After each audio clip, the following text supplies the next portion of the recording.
හයි. ඉතින් මම නර්තනා වීරසිංහ. මම ඉගෙන ගත්තේ ශ්‍රී ජයවර්ධනපුර විශ්වවිද්‍යාලයෙන්. ඉතින් මම ඩිග්‍රී එක විදිහට තෝරගත්තේ ඩාන්සින්. මම ඒක ස්පෙෂල් එකක් විදිහට තෝරගත්තා. ඉතින් මම කැමති මගෙන් ඉගෙනගත්ත දේවල් මගේ නංගිලා මල්ලිලාටත් කියලා දෙන්න. ඔයාලා දන්න දේවල් මේකෙන් ඉගෙන ගන්නේ කියලා මට හිතුණා.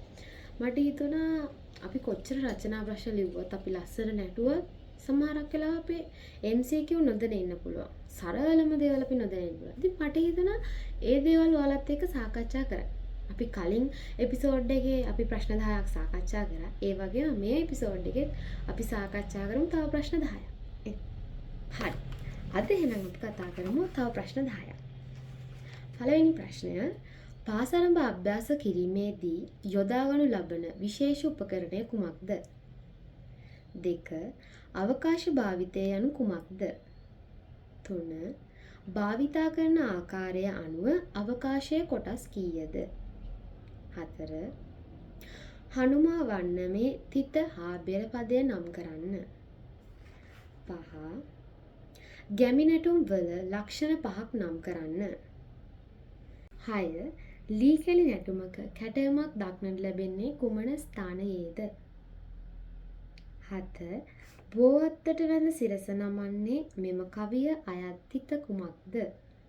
8. කලගෙඩි නර්තනය දැකිය හැකි අවස්ථා 4ක් නම් කරන්න. 4 අභිනය නම් කරන්න. 10. නමස්කාරයේ දොහොත් නළලේ තබා වැඳීමේ අදහස කුමක්ද?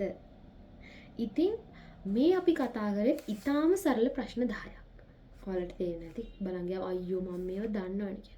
හැබැයි අපිට ලබා දෙන උත්තර අනුව අපි සමහරක් වෙලාවට අපේ ඔළුව කලබල වෙන්න පුළුවන් මේකට උත්තරේ මේකද මේකට උත්තරේ මේක වෙන්නේ නැත්. ඒක නිසා අපි නිවැරදිව උත්තර ලියමු. ඔයාලා මේ ප්‍රශ්න වලට උත්තර දන්නේ නැත්නම් ඉස්සෙල්ලා මේ ප්‍රශ්න තියෙන පාඩම පෙළ ගන්න.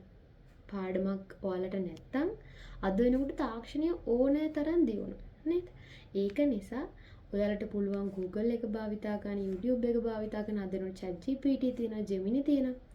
ඒ වගේ උත්තර සම්පූර්ණයෙන් 100%ක් නිවැරදි කියන්නේ නැහැ. හැබැයි ඔයාලට ගන්න පුළුවන් උත්තර නිවැරදිතාවයකින් ගන්න පුළුවන් තැන් තියෙනවා. අන්න ඒ වගේ උත්තර අරගෙන බලන්න. අනේ මට මේ දේ මම දන්නේ නැහනේ කියලා පසුතැවි ඉන්නේ නැතුව ඔයා තොරතුරු හොයලා බලන්න.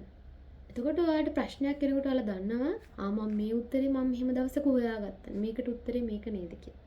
ඒක නිසා හිත කලබල කරගන්න නැතුව අපි මේ ප්‍රශ්න වලට කොහොමද උත්තර ලියලා විභාගෙට ඒකත් දාගමු. ඉතින් ඊළඟ එපිසෝඩ් එකෙන් හම්බෙමු.